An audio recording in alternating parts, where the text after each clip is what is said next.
In Indian thought, we have these very interesting, strange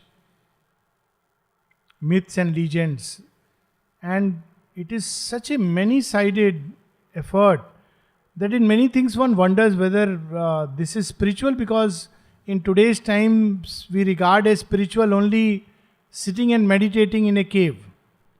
And the first thing that people expect to know or learn in an ashram is how to meditate. But hardly anyone comes to ask how to live. Everybody wants to become superhuman before passing through the stage of humanity. So, this is because it's a wrong conception. Last few hundred years, it's also a kind of paucity of thought that we believe that spirituality means going away from life, from world. But Satyavan and Savitri have not come for that. They have come to give to the earth a divinely human example. She is his Shakti, the mother, and he is the Lord who has taken a human form. And their divine example will set in motion new vibrations, a new consciousness, which will now be for the earth to follow. They will set the new standard, new yardstick. The old world, where we lose the spirit and only the symbol remains, becomes a shell and a ritual. So the divine resets the clock. He breaks the old world, where things become mere rituals, and he sets the spirit in free once again. So this is what follows now. And being human, they must also show how at a human level, the human dharma can be fulfilled in a divine way, because they are the divine incarnate. This is very interesting that they set a new standard in yardstick. I think tomorrow there is this play, Ellie, which is based on Mother's play. It's an adaptation, I believe. So I don't know what is meant by adaptation, because adaptation, I'm a bit scared about adaptations. But I believe it's a very beautiful play, very well done. And it's from the Mother's play, Towards the Future. Now it's interesting that Mother has called it Towards the Future. Now, it's a play where basically everything is beautiful but moving from one level to another. A husband and wife where relationship has become merely a kind of duty, that relationship goes away. And the man goes towards somebody else where there is affinity, more natural affinity, and the woman goes still higher and deeper. She says, I realize that only one love, true love, and that is the love for the divine, which can fulfill me. So it is like all the characters are moving towards the future. At the same time, it is the trend setting towards the future. So no more that old trend where a woman, because she was married, she has to be eternally the slave. She had to bear the burden of the whatever the man did. She had to say, no, I am your dasi and all that stuff. Mother has set a new trend towards the future. She liberated women from this kind of slavery. At the same time, she has released the energy of love in a very beautiful way. Love should not be based on an external ritualistic thing like an outer knot. It is an inner knot. And when that is there, in fact, at one place the mother says, the only return for love is love.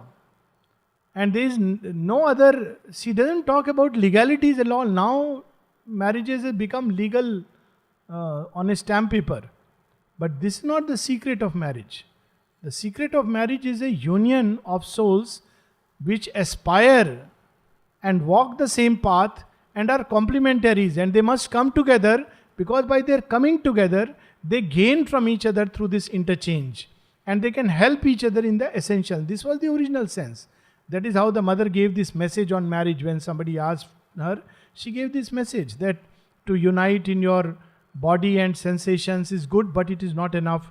To unite in your emotions and will, to be moved by the same thought, all this is good. To understand each other is very good, but it is not enough. And then she says beautifully, at the apex of the world, in the depths of the being, there is a fire.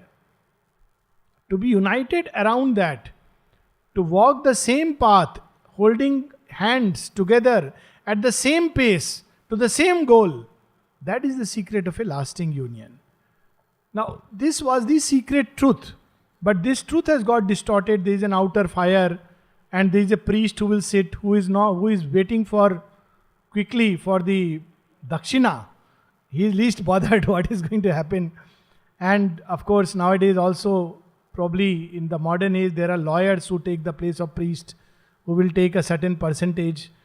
I have participated in such marriages also, known people who have got married with a stamp paper. And this is the modern priest. But what was the original sense of this marriage? What did it mean? So, apart from the other deeper symbols which we will see, the marriage of the Lord and the spouse sets a new pattern for this earth. That is why, while all other marriages are forgotten, despite the albums, which probably are, people hate to see after a few years, but what is remembered by the earth is the marriage of Shiva and Parvati. What is remembered by the earth is the love of Radha and Krishna. What is remembered by the earth is Sita and Rama's, their togetherness. Despite the fact that they get separated, despite the fact that Radha never married Krishna, despite the fact that Shiva and Parvati had to go through so many trials, she had to be reborn, die and be reborn. Yet, these are marriages which are remembered forever in the earth history. That is the secret sense of marriage. It is a mystic interchange. And of course, it is also the marriage of the soul and nature. In Indian thought, marriage, everything is seen as a symbol. So the symbol of marriage is the Purusha is the witness self. That is why at one place he says you are roaming with the witness self all around. And the feminine principle is the executive power. Without him, the Purusha principle may have everything, great ideas, but these great ideas are meaningless. When she comes, she takes that idea, and not only does she organize the outer home, she organizes the life of the person according to this idea. So you can know a person whether he is married or not from the way he would arrange his clothes and dresses and his shoes, because before that every man, what does it matter? Shoe is somewhere, shirt is somewhere, everything is somewhere. But when the woman comes, she begins to organize his life. No, this is not the place. Hang it properly. Do this way. And then he sees also, and he begins to understand the tremendous organizing power that goes behind the feminine, because she is the power. And after a while, the man becomes so dependent that he is helpless because he can't exist. So she comes as if she is a dependent. But what she does eventually teaches him by making him a little child. She retrains him. What his mother, the first trainer, educator is the mother. But she can only up to an age. Then she fails. Then the mother comes again. But she comes now as the wife. All the roles of the mother she will do. But otherwise people say wife. But actually it is all the role of the mother. From feeding, caring, to dressing, to the sense of color, to organizing power, everything is done by that. So here is that beautiful, and many more truths. I mean, there are endless truths in it. But first those two lines, I stand corrected. O death, thou reasonest, I reason not. I am, I love, I see, I act, I will. This is what Savitri says. I am. I know I am. No amount of death can destroy who I am. Because I am not this body, I am not this layer of flesh, I am not my breath, I am. Even if you tell me that everything will be destroyed, I know I am. Next, I am not alone. I spread out into the whole world, give myself to this creation. So I love. Savitri loves. This is the second act. The same I extending into this whole creation is love. I see. I don't know through knowledge. I see in the light of the truth. In the light of that love I see. And when I see, I act. So the mystery is why there is I will after the act. Normally we will and act. But will turns towards the future. So Savitri sees and acts. She sees the truth and acts. And then what does she do? She already begins to shape the future by her will. This is the beauty of that. And we have heard how Savitri says, again in two short sentences, O Satyavan, I have heard thee and I know. I know that thou and only thou art he. Then down she came from her high carven car, descending with a soft and faltering haste. Her many-hued raiment, glistening in the light, hovered a moment over the wind-stirred grass, mixed with a glimmer of her body's ray, like lovely plumage of a settling bird. What beauty in this line! Her dress, her very body, they are glowing. Even her hands are aglow with that joy of love and the light that is within her heart. And her coming down, she comes down to save, to rescue with that power of love. She has come down into a mortal's house, made a mortal heart her shrine. This is how the divine comes down into our life, into our human life. Why does she come down? Because Satyavan has said, descend. He has not said, teach me the yoga, I will do sadhana and ascend in consciousness. He has simply said, descend, come down by your joy and my joy. And she comes down, chooses to inhabit. Her gleaming feet upon the green gold sward. Now, not only her body, even her feet, look at the description. They are gleaming upon the green. Scattered a memory of wandering beams, and lightly pressed the unspoken desire of earth, cherished in her too brief passing by the soil. What is the desire of earth? Again, the mother's feet. We, of course, are so human-centric. What would the earth have felt when mother touched the soil? Sri Aurobindo speaks of that. And saw the imperishable passage close. She saw the spaces ready for her feet when she comes down and touches the earth. How it must have thrilled. All its desire and anguish. We are waiting for that one moment. All the joy that our panting heart wants is conjured in that one brief moment of the divine touch. That is why so beautifully Sri Aurobindo in his poem Krishna reveals this truth.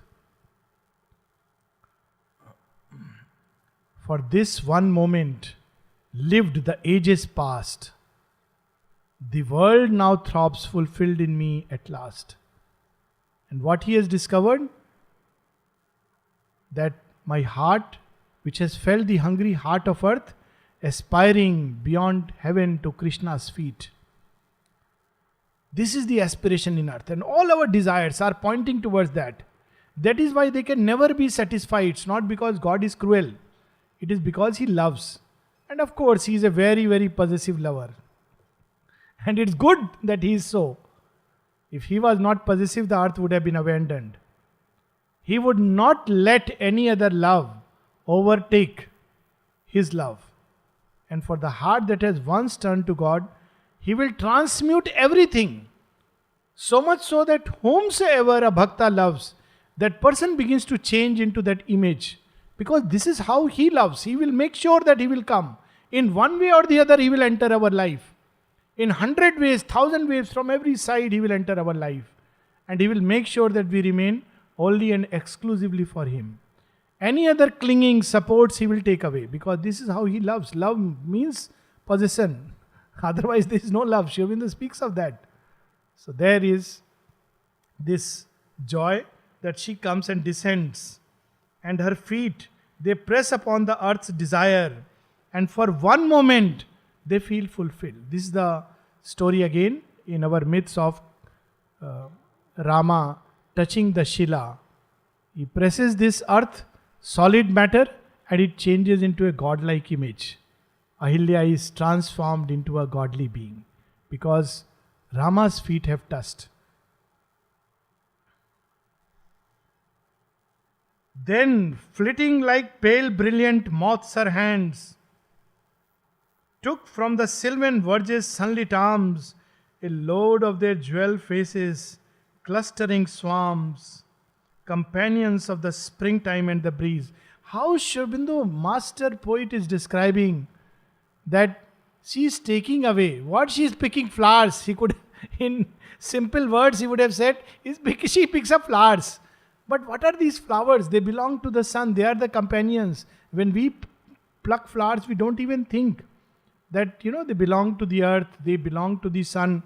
How Sri Aurobindo is describing, he takes away something of the jewel faces. A candid garland set with simple forms, her rapid fingers taught a flower song. So she's not just making a garland, it's a song. So poetry is not just a poetry of words, it is also a poetry of action. There is a poetry of movements. Some people move and walk with such a beauty in that rhythm. Sri Aurobindo says that in Savitri. Immortal rhythm swayed in her time-bound steps. There is a rhythm in that walk. And that rhythm is poetry. It is poetry of the body. Just as work is worship of the body. So, doing everything with a sense of rhythm and harmony is the poetry of the body. So, we may not write poetry this way, but this poetry. So, women write this kind of poetry. They don't write that kind of poetry which men write with words. The stanzad movement of a marriage hymn, profound in perfume and immersed in hue. So, what was the hymn?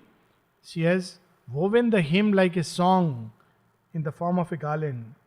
They mixed their yearnings, colored signs, and made the bloom of their purity and passion one. What really is a flower? Why do we have flower garlands? Look, this is what, not like get a costly garland and put it. Whether it's a man or a donkey doesn't matter. Anyways, they are the same. But something else. This flower is passionate about the sun. Look how it blooms. It aspires for the sun, craves for the light. Fresh air, it craves for that. So there is passion in it. And at the same time, there is purity in it. Nothing else it would take. It wants that and that alone. And look, the combination of purity and passion. Normally we confuse purity with dullness. Pure people are very dull. They don't smile. They will eat rukha shukha. Not, they'll be. But that power of purity gives such sweetness, such love, such tremendous passion, but a pure passion. So flowers are a symbol of that. So her own purity and passion for Satyavan, she has symbolically put in that flower. What a gesture. I am reminded of this again in Ramayana, Tulsidas Ramayana, Ramcharitmanas. How the poet describes Sita's falling in love with Rama. She is fallen in love, but she, the poet has to present it with perfection. She doesn't say, oh Rama, how nice if I could get married. She instead goes to Gauri and says, is he the one? I think he is the one, Gauri. I pray to you for him. And then a flower drops from Gauri and she says, yes, I have been blessed. Holds that flower in her hands and comes back. What does Rama do? Rama wants to have a look at Sita's face when they are marrying. So he is the symbol of ultimate modesty and all the virtues. So Rama can't be like flitting around like that. So Rama sees in the ring of Sita a reflection of her face. And that is how she says, oh, I have seen my beloved. So look here, that garland becomes a symbol of all the tender love in her heart, of all the purity and passion she puts into that garland. Then with raised hands that trembled a little now, at the very closeness that her soul desired, this bond of sweetness, their bright union sign. What is the sign of this union? A legal stamp paper? No. The sweetness, the joy of togetherness. If there is joy and sweetness, it is a sign that there is love. And if it is only a legal document, then it is worth the dustbin. That is how, that's why today, in today's times, this new thing has come up, live in. This is inspired way back. Savitri and Satyavan, original. They never got married formally. That is how it looks. Sri Aurobindo has at least set in motion that new pattern. The bond of sweetness, their bright union sign, she laid on the bosom, coveted by her love. As if inclined before some gracious God, who has out of his mist of greatness shone, to fill with beauty his adorers' hours, she bowed and touched his feet with worshipping hands. I mean, Sri Aurobindo, this is called really amazing. The Divine Mother, because she is in the human play, must touch the feet of the Lord who has come as a human, ignorant human mortal. This is her play. How the mother would come, place the garland at Sri Aurobindo's feet, comb his hairs. So Dilip Kumar Roy once told Mother, you and Sri Aurobindo are good friends, no?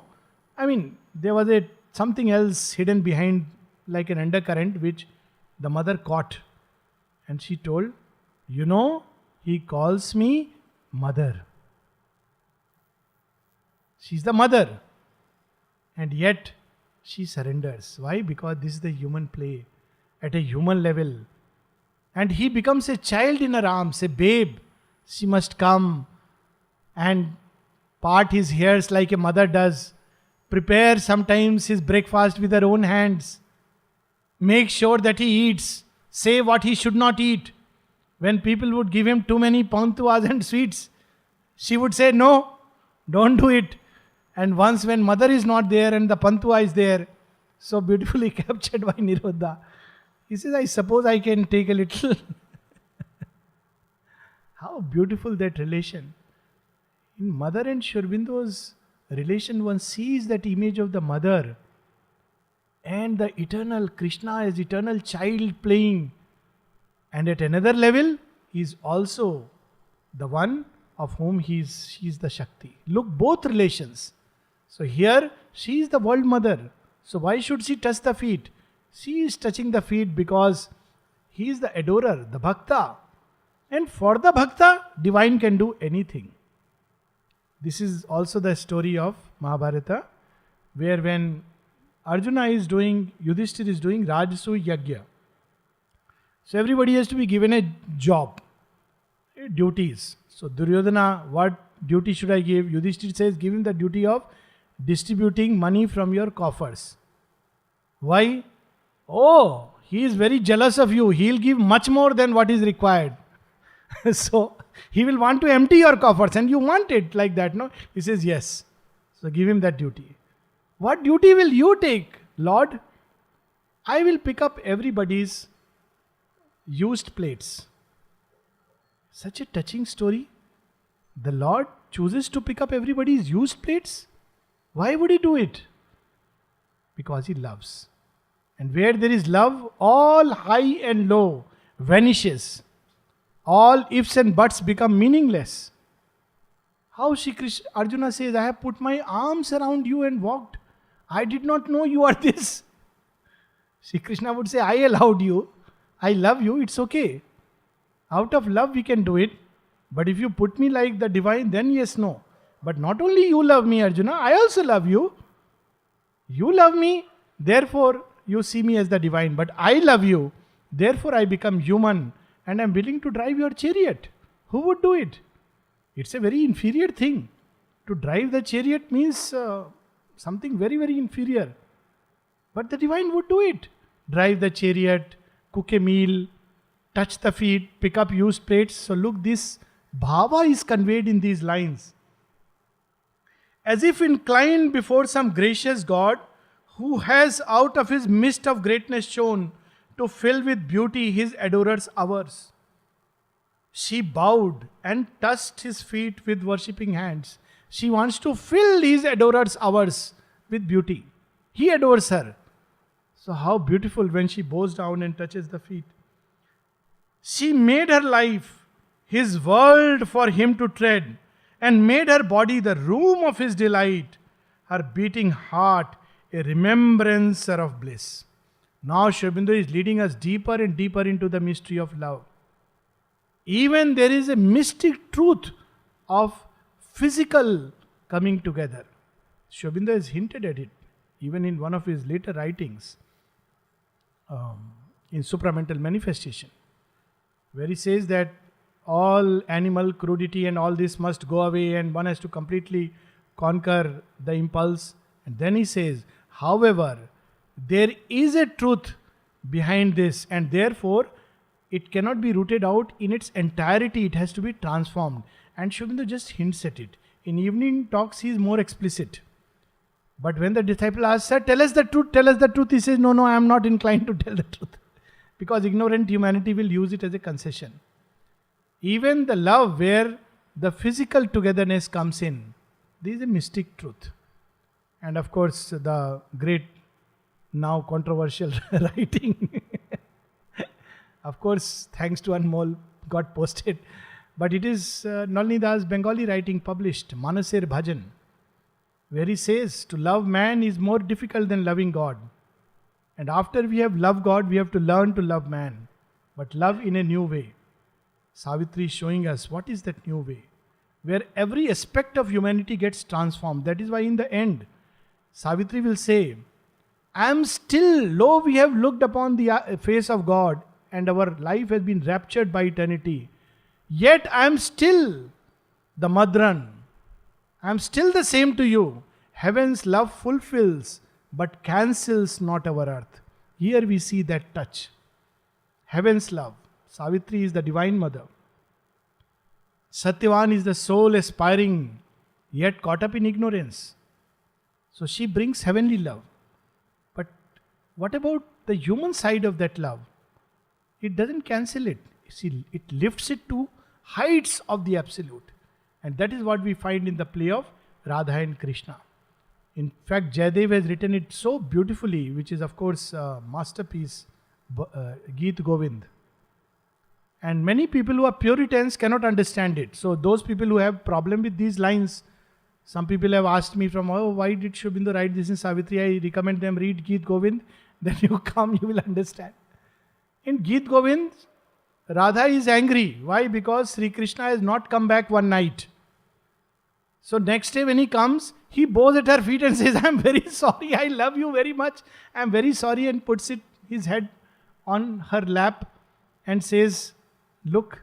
And this is not just a mystic's imagination, it's a blessed lie, it's a blessed creation. It is said that when Jayadev, once when he was composing the hymn, he couldn't get a word correctly.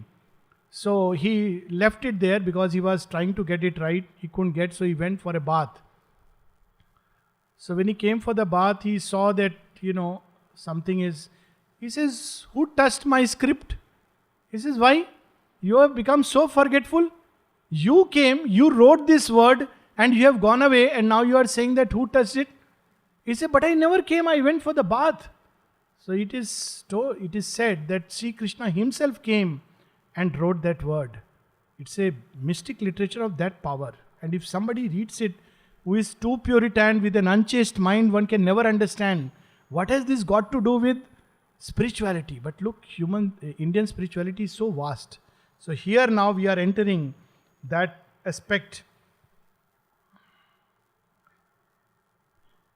He bent to her and took into his own. Their married yearning joined like folded hopes, as if a whole rich world, suddenly possessed, wedded to all he had been, became himself. All that he was, he poured into Savitri, and all that she was, all her dreams that she would be, and all his dreams, they were poured together through the union of the body in a mystic interchange. The body was not the body anymore, but a vehicle, a container. And it was used as a container for the pouring of two great consciousnesses. An inexhaustible joy made his alone. He gathered all Savitri into his clasp. How beautiful these lines are. This embrace is not a physical embrace. There is a physical way to embrace. There is a vital way to embrace, an embrace of passion and desire. There is a mental way to embrace. Oh, I have to do this as a duty. It is a formality, a ritual. But there is a spiritual embrace where the totality of that person is accepted. Embrace is not, it has become distorted, ugly, dark. But in its origin, what is an embrace? It's an acceptance and a giving. The mother embraces a child. It's her most powerful expression of love. And at every level it can work out. That look, in every relation, the embrace means I accept you wholeheartedly, whatever you may have been, whatever you are. At the same time, I give myself completely. So this is the embrace which Sri Aurobindo describes around her. His embrace became the sign of a locked closeness through slow, intimate years. This embrace is a sign. It's not that one moment I've embraced and forgotten. It means for all times to come I accept you and give myself to you. So it says it's a sign of a first sweet summary of a locked closeness through slow intimate years, a first sweet summary of delight to come, one brevity intense of all long life. This is the problem and this is the solution of love. What is the problem of love? Sri Aurobindo says in the synthesis. In fact, in synthesis also he says, all love and sacrifice, including human love and sacrifice, if it can touch the level of adoration, it has a purifying power in it. And then he also reveals, love seeks by its nature for two things: a mutual possession and an intensity and eternity of union. Now the problem with human love is that there may be intensity but not eternity. One moment and after that all the drama starts, Saas Bhi Kabhi Bahu Thi and all those, kind of soap serial starts. And life becomes tears and all that and people become bitter.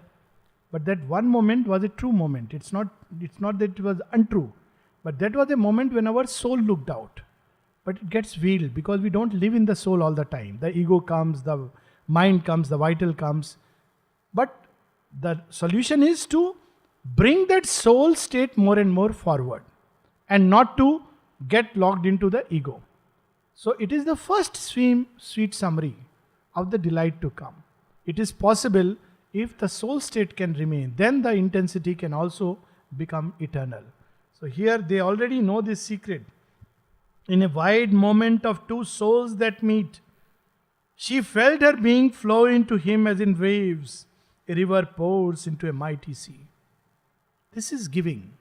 The mother gave herself to Sri Aurobindo without a word. And as Sri Aurobindo says, right down to the very physical cells. Pavitrada gave himself to the mother without a word, whole night, pumping each from every corner of the cell, he took out the consciousness. These two acts of love. It doesn't matter what is the relation, which way. Of course, this relation finds its most intense fulfillment when it turns to the divine, because it is boundless. There is no limit to which one can give to the divine. As when a soul, now look how Sri Aurobindo describes, now this is the description of what true human love which is touched by the presence can become.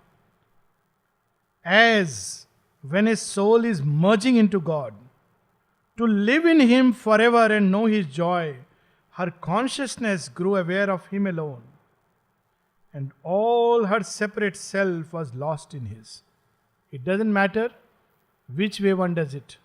Self-giving pulls us out of the ego, makes us vast. That is why in Indian thought there is the conception of sati and not of sata. Sati is only women are capable of it. And what was the way? They just loved the man, but not the man, but the divine presence in him. And by this act of self-giving, they rose to a stature greater than that of the man. We know the story of Atri Rishi and his wife Anusuya. Very few people know what Atri would have done. But Anusuya could make even the gods jealous of her. She could turn them into a little baby. And it is said that she is the highest paradigm, highest possibility of sati. She is regarded, of all the satis, she is regarded as the highest sati. Similarly, we have other examples. Sita, she is a sati. And because she is a sati, she tells Ravana, dare not come closer to me. How will you defend yourself, Sita? Rama is not here, and his monkey army is not here. Who will save you? The power of my love will save me. My love is true. You cannot snatch me away from him. And she puts a little blade of grass. And Ravana dares not step. He is Vedvati, another sati.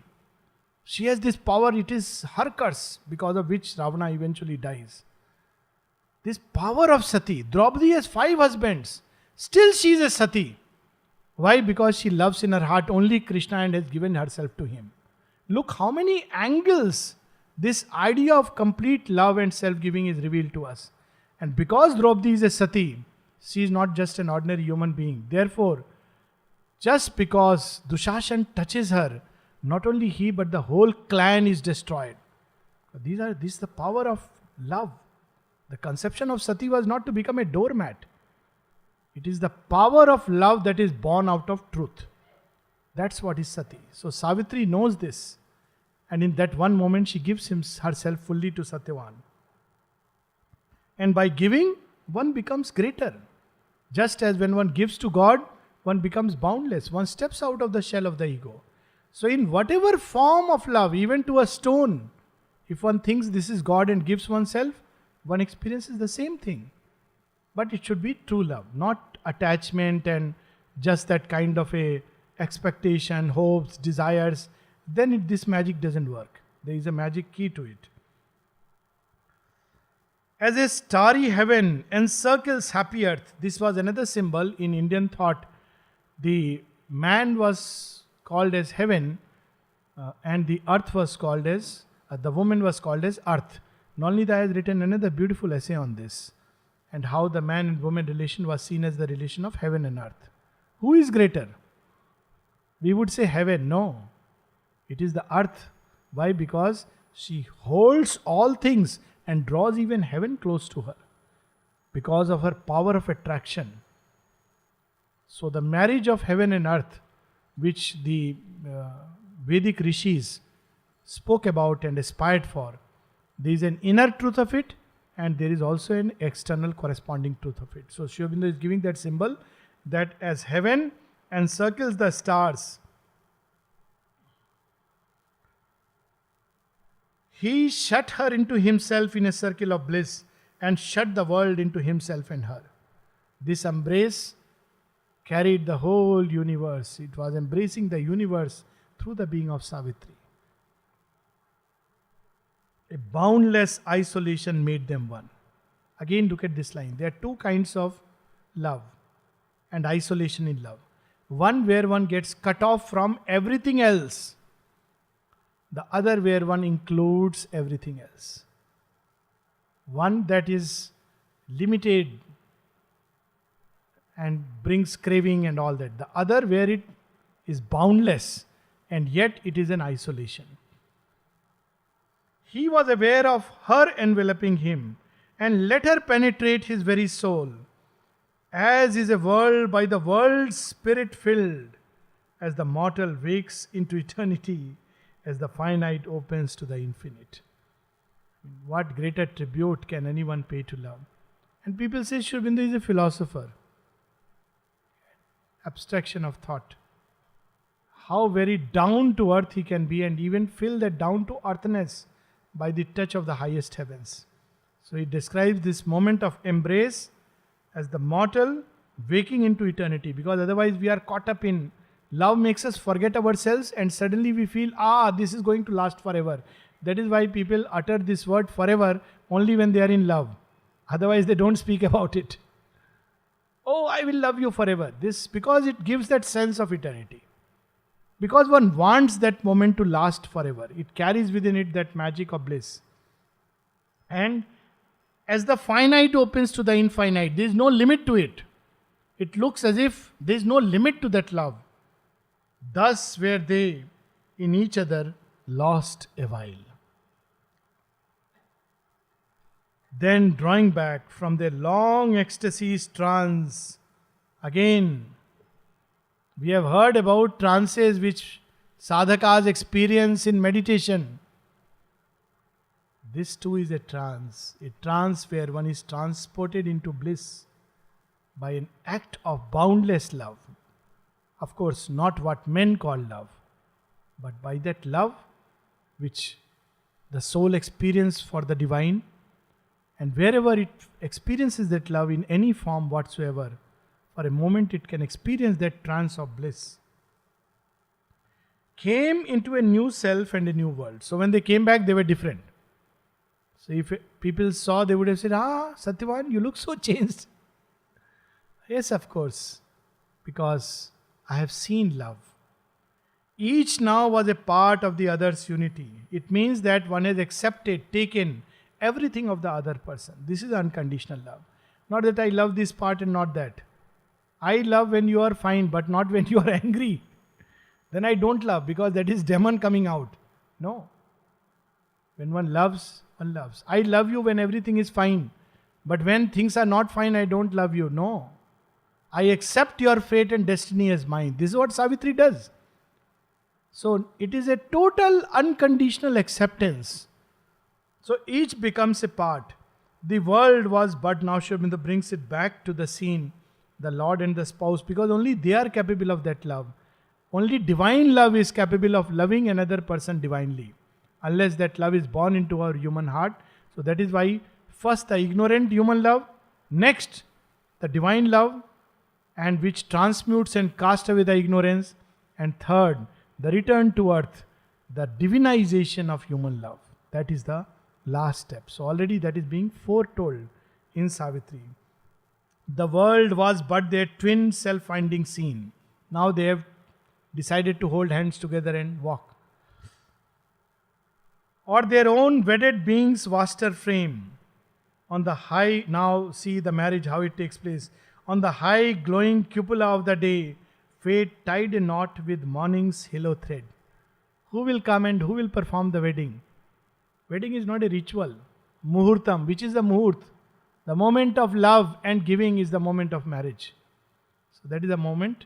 Who will tie the knot? The husband and the wife tie the knot. Fate has tied the knot. Savitri has come. It is not that he was craving, oh, I wish I had. He was not doing that. He was satisfied. He was an Atmarati. Savitri was also looking for the other self with whom her work is there. She was not craving, oh my God, if I wish I am so alone, I wish I had somebody. That's a weak sentimental love. This is not. Fate has come and tied a knot. While by the ministry of an auspice hour, heart bound before the sun their marriage fire. The sun became the fire, and who became the minister? Time itself became the minister. That is why when people say, I want to do this open the house ceremony on the Darshan day, and I want to come to Pondicherry Ashram on 24th April, and I want to, even some people want to plan a child on 21st February. It is irrelevant. Whenever a thing is done in remembrance of the Lord, that moment is auspicious. Even Rahu Kalam will become auspicious. And why not let every moment be a moment of the Lord? Why limit him to 4 darshan days and 5th once in 4 year days? Why not every day become a day of the Lord? One day some house opening, another day some marriage, third day some child. Every day can become a day of the Lord when it is done with the right inner attitude. But if that is missing, even a darshan day will become the same. As Mother has said, even darshan days all kind of dark forces come. So here the ministry of an auspice hour. That is the auspice hour. Heart bound before the sun. Their marriage fire. The wedding of the eternal Lord and spouse. This is how every marriage is supposed to be. In Indian thought, in Indian tradition, in every marriage, the story that they are supposed to hear to prepare for the marriage. Now, of course, people read men are from Mars, women are from Venus. Mars and Venus. And they go to counselors counseling them about love. How did in Indian thought people were counseled? they were told the story of Shiva and Parvati. So, what is the meaning of that story? Doesn't matter. He may be poor. He may not have good dressing sense. Shiva has the worst dressing sense. He may be surrounded by all kind of things. Serpent around his neck. Still love him. That will change him. He may have ascetic tendencies, careless about the world, but your presence will make him connected with the world. Be that bridge and the link. To Shiva also, the same story. You know, Savitri loves you, Parvati loves you. You must make sure. In all the worlds, you must protect her, care for her. You cannot give money, but you can surely give your love and protection. Give that. She wants that. She doesn't want your money. She will be happy in Kailash. She doesn't want Vaikunt. She doesn't want Brahmalok. Kailash is austere, not a good place to live. But she will live there happily if you give her love. So they didn't say all this, but they just told the story of Shiva, Sati and Parvati. This was the symbol. So marriage of the eternal Lord and spouse.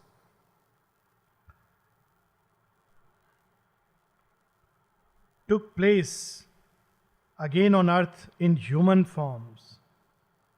In a new act of the drama of the world, the united two began a greater age. What is this greater age? The old pattern of time is broken. Now they are going to set the trend. Prakriti has come back to the divine after thousands of years. She has wandered away and away. It's a very interesting that Mother and Sri Aurobindo have come in every age, in every generation. We see she has been there as various, Elizabeth I, Hatshepsut, or Catherine the Great of Russia, Joan of Arc. And Sri Aurobindo has also been there during these times in different forms. They didn't come together. What does it mean? The moment for the Prakriti to return back and once again be one with the Lord had not yet come.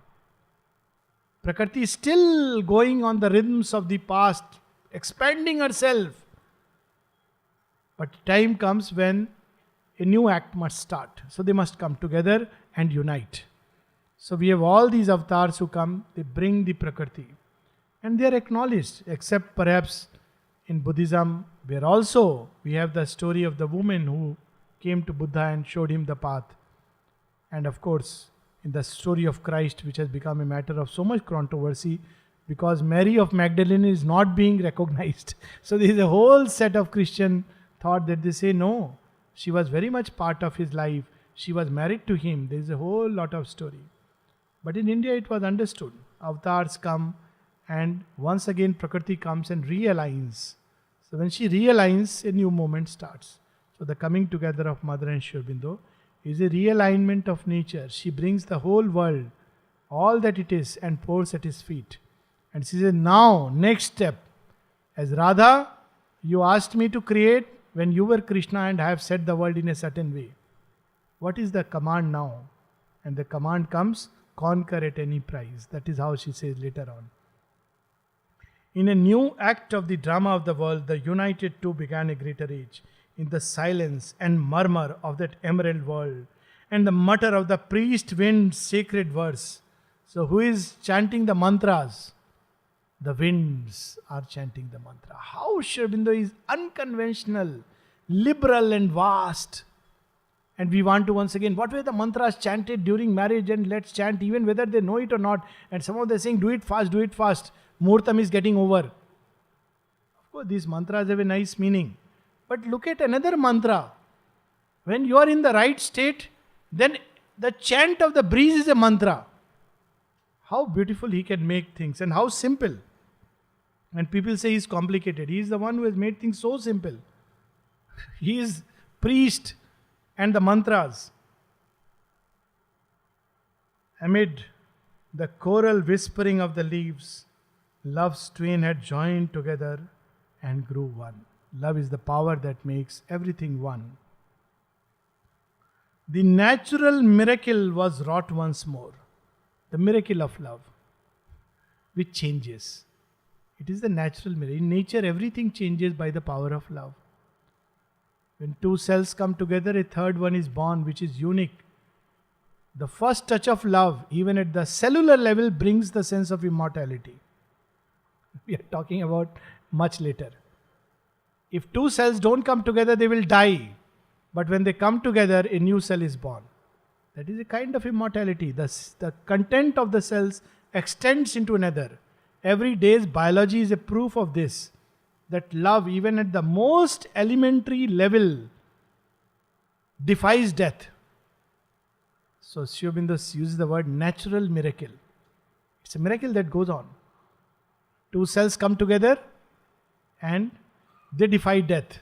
They may die, but they have continued and extended themselves into another being. That is why the word used for a child in Sanskrit is santan. It's literally an extension tan of oneself.